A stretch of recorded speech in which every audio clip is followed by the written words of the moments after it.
doTERRA, as you know, right from the very beginning, and one of the things that we certainly have had lots of discussions about in various capacities as it pertains to each of you and as it pertains to medicine as a whole, is the positioning of essential oils within medicine. doTERRA has worked very hard to not only align themselves with a mainstream view of essential oils, but in an appropriate view and adaptation model for how essential oils should be used. So, Dr. Winterton, maybe we can begin with you if that's okay. And if you would, give us your view on essential oils and the application that we currently see within westernized medicine. As the last decade or 15 years has progressed, we've seen a dramatic interest expressed by our colleagues within the world of Western medicine, particularly manifest in the literature. And what's even more exciting is it's not just one or two parts of Western medicine. We've seen research move aggressively toward looking at all different parts of the human condition. And it's a remarkable thing. I think it's unprecedented. And so what was 15, 20 years ago a philosophical approach to essential oils, yeah, do you believe in essential oils? It's beyond that now, where we have not only a lot of good bench research with mammal studies and behavioral studies, we now have, within the last decade, a significant number, hundreds of randomized prospective double-blind studies. I know there might be some out there, and I agree, that just because we now have a decade of hardcore science, that all of a sudden it's all legitimate now, and before that it wasn't, or now that there's credibility to that. We've known about the value of essential oils over the millennia, over centuries, and we're just lucky enough now to be part of world history that is changing this future of integration of essential oils in the history of Western medicine. How are essential oils affecting the world of medicine? Maybe how you're using them in your individual practice models, but more importantly, where do you think westernized medicine is going to in the future, and what role do things like essential oils play in that model? So I think that this is an exciting time for us in medicine. I think all of us here, if I could speak for all of us for a moment, we all went into medicine because we love interacting with patients. We love helping people. And what's exciting is there's 12,000 other people here that are here for the same reason. You all enjoy that, being able to assist people in their lives, particularly at times in which it may be a challenge for them. The exciting part about being involved with essential oils and medicine is that I have more things to offer patients. The prime example happened to me just last week with a patient that came to my office that was very anxious, having significant problems with anxiety. And when we started talking about traditional medicine, which is where my training is, she was quite anxious about the side effects of the pill to help take care of her anxiety, and became more anxious about that than perhaps she came in the door. And I said, well, there are some other things that I can offer you. Let me tell you a little bit about some of these oils that I've been using that are helpful. And she became very excited about this and came away from the office feeling like she had been treated for what she needed, not for what I needed to give her. She was excited about being served in other ways other than just the allopathic medicine. Well, I think that the way that medicine is progressing is quite remarkable. There's a great deal of new technology which I have found to be useful from an aromatherapy research standpoint. I'm fascinated by evidence-based aromatherapy, and to see things that I use in the operating room, like a EEG to monitor a wakefulness state or a sleepfulness state, used in an aromatherapy study to show how someone has better heart circulation or better less anxiety, better blood pressure, better heart rate. their vital signs are improved. This impresses me as an anesthesiologist to see modern technology used to prove the benefits of aromatherapy. I think we're going to see more of that, and then see more and more buy-in from professionals as they see the realization that, yes, there is evidence-based aromatherapy, and that we can justify and validate the experience that all of you experience as you treat people within your sphere of influence. See, I use oils in my family and my personal life. When I was first introduced to it, I had to become convinced, so I experimented on myself with the oils, various ones. And when I was convinced, I passed it along. And then over time, I became as passionate as you are about it. In my specialty, it's very, very subspecialized, and people who come to me, they've typically seen many doctors already. And if all I have to offer them is a specific surgery or a medication, oftentimes they go away very disappointed. So I agree, like Dr. Riggs said, the essential oils, natural medicine, it's another option that we can offer our patients. And what our patients really want from us is they want validation. They want education. They want us to assure them that they're going to be okay. And I think the essential oils really helps me as a physician to empower those patients to be able to take care of themselves so they don't have to come see me as often or as soon. I think the oils are very powerful, and they can complement and in some cases replace, but not in all cases replace. And we have to be very responsible for that. I think one of the most important parts about doTERRA, in my opinion, is the fact that it empowers every single person to go out, to learn what they can that's best for their own home. If we don't become masters within our home and better our own healthcare, our healthcare system is not set up to take care of us anymore. We're trying, we're all doing our best, but at the end of the day, it's just not.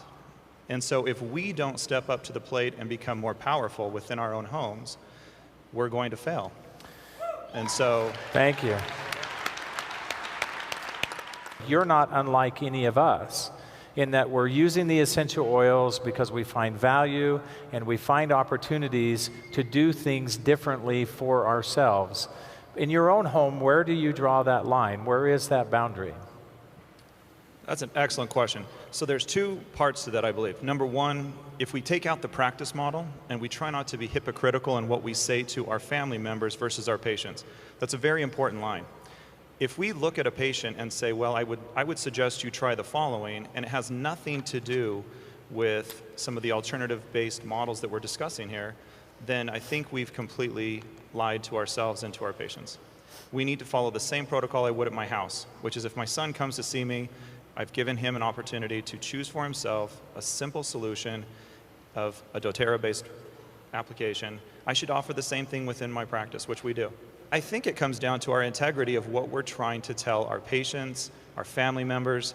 There shouldn't be much of a disparity. So how would you work with a patient then? And I think we probably all have this question. I know I received this question a great deal, that Dr. Hill, I'm doing these kinds of things, and I went to see my doctor, and my doctor told me that this isn't what I should do, that I shouldn't be using On Guard. I should do instead some other things that he has recommended. How do you respond to that type of a circumstance? Over the last several years, the American Academy of Family Practice, which I'm a member of, has really tried to emphasize this idea of a medical home and a medical team, meaning that medicine is taking a transition from being a very paternalistic sort of environment in which the patient comes to you and you play the part of dad and you say, this is what you're going to do, and if you don't, I'm not going to see you anymore, to now taking the part of, I am part of the team, and the patient is the head of the team, and I have nurses, and I have physical therapists, and I have other people that help me build that team to care for this particular patient. And as physicians start to take this a little bit more to heart, I think and I hope that we find that they'll be open to what the leader of the team wants. And so to express your wishes of, okay, what else is there, doctor? Can you tell me, is there something else? Because as a patient walks into my office, my first assumption is they're here for care and they're here for my training in medicine, not my training in oils. When a patient tells me, I'm interested in alternative medicine, and here's what my issues are. Can you help me with that? Then I have a little bit more of an open conversation that I can then say, great, let's talk about what else there is besides the training that I received in medical school. Wonderful. Dr. Geiger. I had a recent experience going to a very large meeting of executives for a healthcare system. And we were asked as physicians, how can we increase patient satisfaction? And I asked the doctors all to be open-minded about complementary alternative care, because more and more of you are asking for it, asking for recommendations, asking, can I do this? And unfortunately, too many doctors are uneducated and just say no because they don't know. And that's a problem. But you have the power to request things. Doctors who are open-minded should empower you to use what you feel is safe, because you have a great education yourselves, a great awareness of your own bodies, and you have the right to take care of yourselves and express what you would like to have. Thank you. This is a fairly foreign concept to some of them. You have patients that come in and they want to be told by a doctor what to do. And I think those days are rapidly leaving the realm of Western medicine. We have to understand as physicians and also as patients of physicians that you've got to empower yourselves, and it's our responsibility of physicians to educate patients how they can do that. Spend more time talking about diet. As time has gone by, it's been a wonderful thing to see people come in 3 months after you've seen them as a specialist and say, look what I've accomplished with my life. I'm getting better sleep because of those essential oils that you provided. I'm feeling less nausea, less motion sickness. Those are the things we like to hear as physicians. Thank you, Paul. So how should an individual educate themselves? What would be a great resource or a track for them to follow for the individual who wants to know more about the scientific information, for an individual who would like to know more about a specific condition that maybe they have, or to educate themselves in this process of a partnership with their physician in their care? What would be a good track for them to follow in your estimation? Well, I think most people are going to turn to their computer, which is both a blessing and a curse, because the internet doesn't have an editor, so there's no quality control on that material. So although that's the place I go first when I'm looking for new information, and there's a wealth of information there, you need to consider the source from which the particular information is coming, the sites. Certainly, I would direct people towards recognized sites like the National Library of Medicine or PubMed. There are many, many other sites that you can find that are both general in medical content, or that you can search specifically a particular condition, or you can even search specifically for essential oils or their chemical compounds. And that's probably a very good place to start. But you just don't spend a couple hours learning these things and then say, oh, I've learned what I need to know and I need to move on. This is a continual process. For all of us up here as physicians, we're continually learning. In the last 2 days, we've been learning from each other what we're doing in our practices. And we've been enthused, and we're going to go back home and we're going to get books and we're going to look into more things. And so this is a process, not a destination. Very good, very good. So did you have a comment, Dr. Storia? And to add on to that too, I know that I'm hoping that everyone here has used the Aromatic Science website. I mean, I can only assume you should. If you haven't, you really should, and here's why. A site such as Aromatic Science has done a very good job at one thing. It goes out and culls information that may be hard to understand. Some of the articles that are put in there, frankly, don't deserve to have been placed into a site such as that, so they're not put in there. It makes your job easier. Educate yourself. Eat up what information is available. The literature is expanding. The hockey stick is just going through the roof. And it's the onus lies with you to educate your physicians, should they need a little bit of reminder that they need a continuing medical education. We call it CME of essential oils. So good luck with that. Thank you, Dr. Winterton. That's a perfect way to end. In closing, can we please give them a round of applause and tell them how much we appreciate their efforts?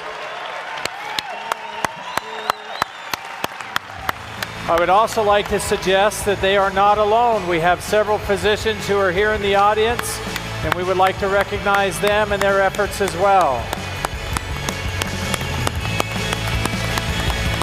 Thank you for allowing us to be with you.